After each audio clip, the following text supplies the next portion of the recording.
नमस्कार। आज हम लोग एक नए कोर्स को स्टार्ट कर रहे हैं। वो है हमारा इलेक्ट्रोमैग्नेटिज्म या विद्युत चुंबकीय। इसको हम कई बार शॉर्ट में इलेक्ट्रोमैग्नेटिक थ्योरी भी बोल देते हैं, EMT। ठीक है, ये बुक न सिर्फ आपके एकेडमिक पॉइंट ऑफ व्यू से बहुत इंपॉर्टेंट है, एकेडमिक इन द सेंस आपका जो ग्रेजुएशन का सिलेबस है उस हिसाब से, बल्कि आपके कॉम्पिटिटिव एग्जाम जिसमें फिजिक्स एज ए सब्जेक्ट के रूप में आप पढ़ते हो, वहां पर भी ये बुक एक इंपॉर्टेंट रोल अदा करती है। और कॉम्पिटिटिव एग्जाम में एक अच्छा खासा वेटेज लिया हुआ पोर्शन होगा, वो आपको इस बुक से मिल जाएगा। तो इस लिहाज से भी ये आपकी बुक बहुत काम की है। तो हम लोग अब आज इस बुक को स्टार्ट कर रहे हैं। ये एक इंट्रोडक्टरी लेक्चर है। इसमें हमारा मुख्य उद्देश्य ये रहने वाला है कि इस बुक के अंतर्गत मोटे मोटे तौर पर कौन कौन से सेगमेंट है वो हम डिस्कस करेंगे। फिर हम उन सारे सेगमेंट को एक एक करके स्टार्ट करेंगे और इस लेक्चर सीरीज को आगे कंटिन्यू करेंगे। तो आज हम इस लेक्चर में एक ब्रीफ आइडिया ले लेते हैं कि कौन कौन से डिटेल टॉपिक है जो हमें डिस्कस करने हैं। तो मैं एक एक करके लिख देता हूं। सबसे पहला टॉपिक जो हम डिस्कस करेंगे या जो यूनिट डिस्कस करेंगे वो है आपकी गणितीय भौतिकी, जिसको आप कहते हो मैथमेटिकल फिजिक्स। ये एक पूरी डिटेल यूनिट है जो आपको पढ़नी है। दूसरी यूनिट आप पढ़ोगे वो है आपकी स्थिर वैद्युतिकी एंड चुंबकीय, जिसको आप कहते हो इलेक्ट्रोस्टैटिक्स एंड मैग्नेटोस्टैटिक्स। ठीक है। और तीसरी यूनिट या तीसरा एक बड़ा टॉपिक होगा, ठीक है ना, उसमें हम लोग क्या करेंगे, जो आप इलेक्ट्रिसिटी एंड मैग्नेटिज्म पढ़ोगे इनको एक तरह से कंबाइंड फॉर्म में हमें पढ़ना पड़ेगा। तो उसको मैं एक नाम लिख देता हूं ऐसे, EMT, इलेक्ट्रोमैग्नेटिक थ्योरी। यहां पर हम लोग क्या करेंगे, बहुत से इंपॉर्टेंट टॉपिक कॉन्सेप्ट को हम सीखेंगे, ठीक है ना। उसको हम कहते हैं EMT। वैसे तो EMT पूरी एक बुक है, लेकिन इसको हम EMT के रूप में समझ सकते हैं। फिर एक और इंपॉर्टेंट टॉपिक होगा अल्टरनेटिंग करंट या प्रत्यावर्ती धारा, वो भी हमें इसी बुक के अंतर्गत पढ़ना पड़ेगा। तो मोटे मोटे तौर पर तो आपके 3 सेगमेंट या 4 सेगमेंट है जो हमें डिटेल में डिस्कस करने पड़ेंगे। अब इनमें देखिए, जो आपका स्थिर वैद्युतिकी और चुंबकीय यानी इलेक्ट्रोस्टैटिक्स एंड मैग्नेटोस्टैटिक्स का जो सेगमेंट है वो तो आप, और इवन ये इलेक्ट्रिसिटी एंड मैग्नेटिज्म को कंबाइंड रूप में, ये दो जो आपके टॉपिक्स हैं, ठीक है ना, इनको आप क्लास 12th में काफी अच्छे से पढ़ भी चुके हो और सीख भी चुके हो। तो वही टॉपिक हम लोग यहां पर डिस्कस करेंगे, लेकिन हाँ, कुछ एडवांस फॉर्म में होंगे, कुछ को सीखने का या उसको अप्लाई करने का तरीका कुछ हद तक डिफरेंट होगा, तो वो हम यहां पर सीखेंगे। तो ये टॉपिक्स तो आपको अपने आप से जब आप पढ़ोगे तो आपको बहुत फेमिलियर सा लगेगा। ये टॉपिक जो है वो एक नया टॉपिक है। अब हमें यहां पर ये समझना पड़ेगा कि ये मैथमेटिकल फिजिक्स को हम यहां क्यों पढ़ रहे हैं। तो एक चीज आप स्पष्ट रूप से समझ लीजिए कि बिना मैथमेटिक्स पर अच्छी कमांड लिए आप फिजिक्स में कंफर्टेबल फील कभी नहीं करोगे।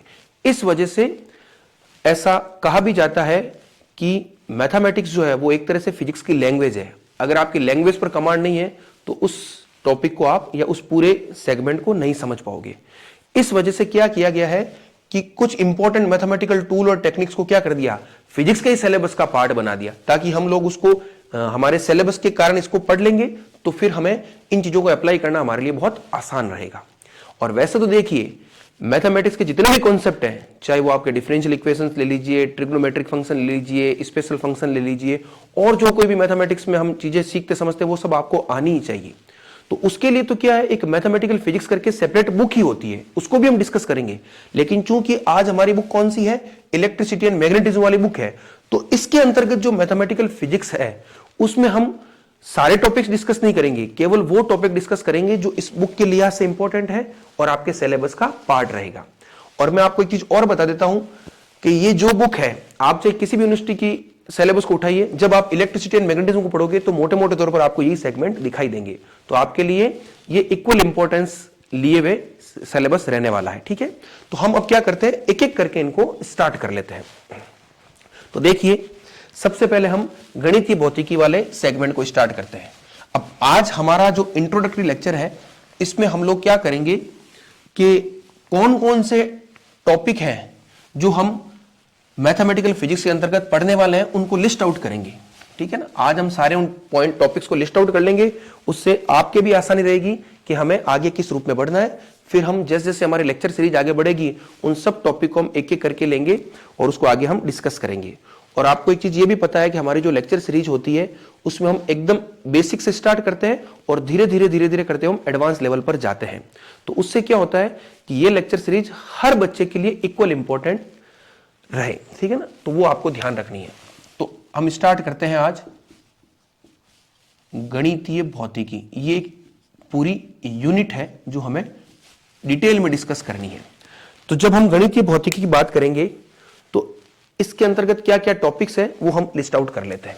तो देखिए, सबसे पहला टॉपिक जो आप समझोगे इसमें वो होगा आपका अदिश तथा सदिश राशियां, ठीक है ना, जिसको हम कहते हैं स्केलर एंड वेक्टर क्वांटिटीज, ठीक है।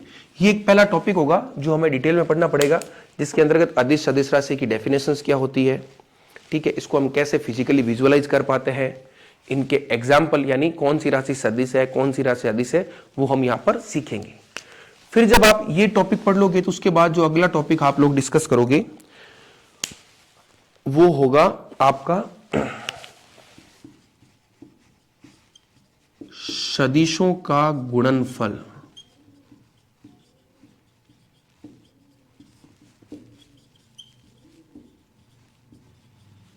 Product of vectors. यानी देखिए, आप लोगों ने जो सिंपल मल्टीप्लिकेशन होता है जैसे 2 इंटू 2 4 हो गया, या कोई आपने कोई a इंटू बी कर लिया उसका कुछ मान लिख दिया, वो एक सिंपल मल्टीप्लिकेशन होता है। लेकिन सपोज करो आपके पास दो वेक्टर क्वांटिटी हो तो उनका मल्टीप्लिकेशन आप किस रूप में करोगे वो हमें बहुत कॉन्सेप्ट से समझना पड़ेगा। तो वही टॉपिक है आपका सदिशों का गुणनफल, ठीक है। इसके अंतर्गत हम देखेंगे कि दो वेक्टर अगर मल्टीप्लाई होते हैं तो उनका रिजल्ट हमें किस रूप में मिलता है। इस सदिशों के गुणनफल के अंतर्गत हम दो प्रकार के गुणनफल मोटे मोटे तौर पर पढ़ते हैं। एक होता है आपका अदिश गुणनफल, जिसको आप कहते हो स्केलर प्रोडक्ट, और दूसरा आपका है सदिश गुणनफल, जिसको आप कहते हो वेक्टर प्रोडक्ट। तो ये दोनों टॉपिक हमें ये क्या होते हैं, इनको हम किस प्रकार से अप्लाई करते हैं, इनकी कुछ सर्टेन प्रॉपर्टीज होती है वो हम सब डिटेल में डिस्कस करेंगे। और देखिए, ये जो टॉपिक है आपको ऐसा लग रहा है कि निश्चित रूप से आपने ये पहली वाली पिछली जो क्लासेज आप पढ़ के आए उसमें पढ़े होंगे, निश्चित रूप से पढ़े होंगे, ठीक है ना। लेकिन इसको हम थोड़ा और अच्छे से समझने का प्रयास करेंगे क्योंकि हमारा उद्देश्य है कि हमें बेसिक से स्टार्ट करना है, ठीक है ना। तो एक आध लेक्चर इन टॉपिक्स का भी होगा। फिर तीसरा टॉपिक हम पढ़ेंगे यहां पर क्षेत्र, जिसको आप कहते हो फील्ड। अब क्षेत्र भी आपके दो प्रकार के होते हैं, ठीक है ना, वो राशियों के कॉरस्पॉन्डिंग होते हैं। जैसे आपको दो राशियां पढ़नी है, अदिश राशि और सदिश राशि, तो क्षेत्र भी उसके अकॉर्डिंग हो जाएगा, अदिश क्षेत्र और सदिश क्षेत्र। अब देखिए ये है क्या, वो सब आगे आपको सीखने को मिलेंगे। आज के लेक्चर में आप बिल्कुल भी कंफ्यूज मत होइएगा कि हम लोगों ने ये लिख तो लिया, अब ये क्या हमें समझ में नहीं आ रहा है। आपको अभी इन टॉपिक्स को अभी नहीं समझना, अभी सिर्फ लिस्ट आउट कर रहे हैं हम, ताकि आपको ये पता चल जाए कि हाँ इसके अंतर्गत हम ये टॉपिक पढ़ेंगे, ताकि वो क्रॉस चेक हो जाए। फिर हम क्या करेंगे, इन टॉपिक्स को एक एक करके डिटेल में देखेंगे तो आपको ये सारे समझ में आराम से आ जाएंगे, ठीक है ना। हम इनको बिल्कुल विजुअलाइज करके पढ़ेंगे हर चीज को, ठीक है ना। उसके फिजिकल सिग्निफिकेंस को भी देखेंगे, ये चीज हम किस तरह से इसको महसूस कर सकते हैं या इसको कैसे विजुअलाइज कर सकते हैं वो भी हम यहां पर सीखेंगे, ठीक है। तो अदिश क्षेत्र जिसको आप कहते हो स्केलर फील्ड, और दूसरा होगा आपका सदिश क्षेत्र जिसको आप कहते हो वेक्टर फील्ड। तो ये टॉपिक्स इनिशियली हमें इन तीन टॉपिक्स को डिटेल में डिस्कस करना पड़ेगा, ठीक है ना। एक दफे जब आप इन तीनों टॉपिक्स को बहुत अच्छे से समझ जाओगे तब हम लोग क्या करेंगे, इनसे रिलेटेड कुछ न्यूमेरिकल प्रैक्टिस भी करेंगे। देखिए, गणितीय भौतिकी है तो निश्चित रूप से जो टॉपिक आप पढ़ोगे उनको उनके कॉन्सेप्ट को तो सीखोगे, लेकिन हमें उन टूल्स और टेक्निक्स जो यहां पर आप सीखोगे उनकी प्रैक्टिस भी जरूरी है। तो इस लेक्चर सीरीज में हम लोग क्या करेंगे, हर टॉपिक को डिटेल में कॉन्सेप्ट से सीखेंगे और फिर उससे रिलेटेड कुछ हम न्यूमेरिकल प्रैक्टिस भी इसी प्लेटफॉर्म पर कर लेंगे, ताकि आपके जैसे जैसे टॉपिक आगे बढ़े आपकी कॉन्सेप्चुअल क्लैरिटी ना सिर्फ क्लियर हो बल्कि आपको उसको अप्लाई करना भी आ जाए, वो ट्रिक भी हम यहां पर सीखेंगे। और आपको एक चीज और स्पष्ट कर देता हूं कि जब आप इस लेक्चर को ढंग से सुन लोगे तो आपको फिर एक्स्ट्रा कोई बुक कोई नोट्स कुछ पढ़ने की आवश्यकता रहने वाली नहीं है। और हम लोग वैसे भी हर चीज को बोर्ड पर लिख करके करेंगे, तो वो जो नोट्स नाम का एक भय आप लोगों के दिमाग में रहता है, उस भय से भी आप पूरे मुक्त हो जाओगे। बस आपका काम सिर्फ ये रहेगा कि इस लेक्चर सीरीज को आपको बहुत ईमानदारी से और पूरे मनोयोग से सुनना है, तो आपको कोई प्रॉब्लम नहीं होगी। ठीक है, तो ये 3 टॉपिक जब हम पढ़ लेंगे तो उसके बाद हम आगे फिर चलेंगे, तो कुछ और इंपॉर्टेंट टॉपिक आएंगे, वो आपके लिए देखो थोड़े नए रहेंगे। ठीक है ना, तो उनको आप नोट कर लो। वो 3 टॉपिक क्या है उनको भी मैं यहां लिख देता हूं। उनमें देखो सबसे पहले टॉपिक हम पढ़ेंगे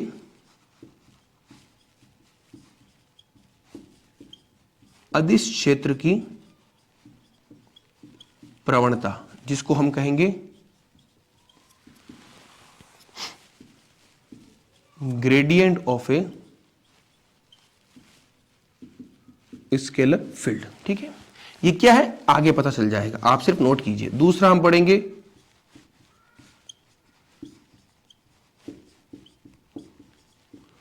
सदिश क्षेत्र का डाइवर्जेंस।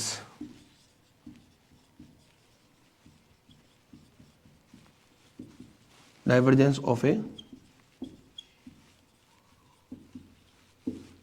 Vector field.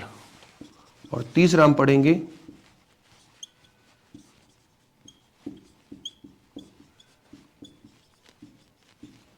सदिश क्षेत्र का कर्ण या कर्ण ऑफ ए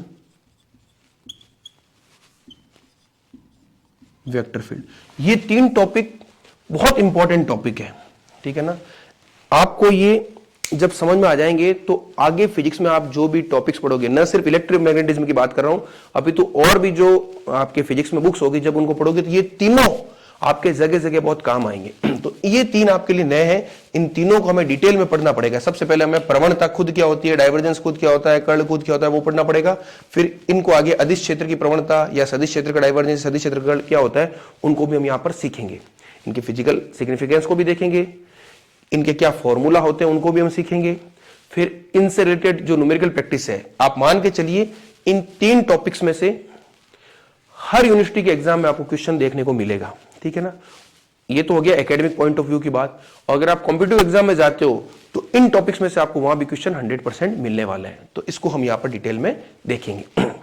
तो एक ये टॉपिक्स होंगे। ठीक है, तो वो 3 पहले थे और ये 3 नए टॉपिक है जो आपको पढ़ने पड़ेंगे। फिर आपको एक छोटा सा कॉन्सेप्ट यहां पर और सीखना पड़ेगा। आप लोगों ने क्लास 12th में जब इलेक्ट्रिसिटी वाला या इलेक्ट्रोस्टैटिक्स वाला टॉपिक पढ़ा तो वहां पर आपने एक चीज पढ़ी होगी, 3 प्रकार की चार्ज डेंसिटी देखी होगी। एक आपने देखी होगी लीनियर चार्ज डेंसिटी, एक देखी होगी सरफेस चार्ज डेंसिटी, एक देखी होगी वॉल्यूम चार्ज डेंसिटी। तो उसी प्रकार से 3 तरह के इंटीग्रल होते हैं आपके। ठीक है ना, आप लोगों ने इस तरह का साइन देखा होगा, ये सिंगल इंटीग्रल, ये डबल इंटीग्रल और ये ट्रिपल इंटीग्रल। ठीक है ना, तो इन 3 इंटीग्रल, ये 3 प्रकार के इंटीग्रल है जिनको भी आपको सीखना पड़ेगा। मैं वो लिख देता हूं, वो भी आपके बहुत आगे काम आएंगे। तो सबसे पहला इंटीग्रल आप सीखोगे रेखा समाकल, जिसको हम कहते हैं लाइन इंटीग्रल। Line integral. ठीक है, दूसरा आप देखोगे पृष्ठ समाकल, जिसको हम कहते हैं सरफेस इंटीग्रल। और तीसरा आप देखोगे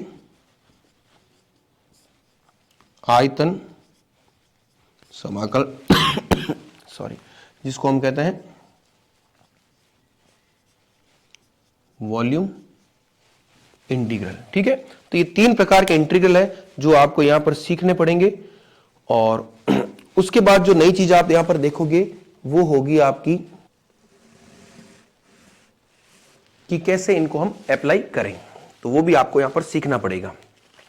अब लास्ट, सबसे लास्ट टॉपिक जो हम इस यूनिट में पढ़ने वाले हैं वो आपके 2 प्रकार के थ्योरम्स है जिनको आपको पढ़ना पड़ेगा। ठीक है, उनको मैं लिख देता हूं। एक है आपका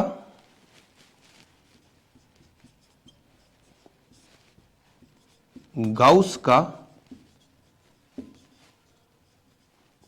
डाइवर्जेंस प्रमेय, और दूसरा है आपका स्टोक्स का कर्ल प्रमेय। तो ये दोनों टॉपिक्स आपको पढ़ने पड़ेंगे, और जो जो टॉपिक्स में लिखे हैं मोटे मोटे तौर पर आपको इस मैथमेटिकल फिजिक्स में यही टॉपिक पढ़ने हैं। अब हम लोग क्या करेंगे, हमारी जो आगे लेक्चर सीरीज कंटिन्यू चलेगी उसमें हम लोग इन सारे टॉपिक को एक एक करके लेंगे, उनको डिटेल में नोट करेंगे। आपके सारे नोट्स वगैरह मैं यही बनवा दूंगा, फिर उनसे रिलेटेड न्यूमेरिकल प्रैक्टिस को भी हम यहीं पर सेपरेटली कर लेंगे। तो इस तरह से हम इस पूरे यूनिट को कंप्लीट कर लेंगे।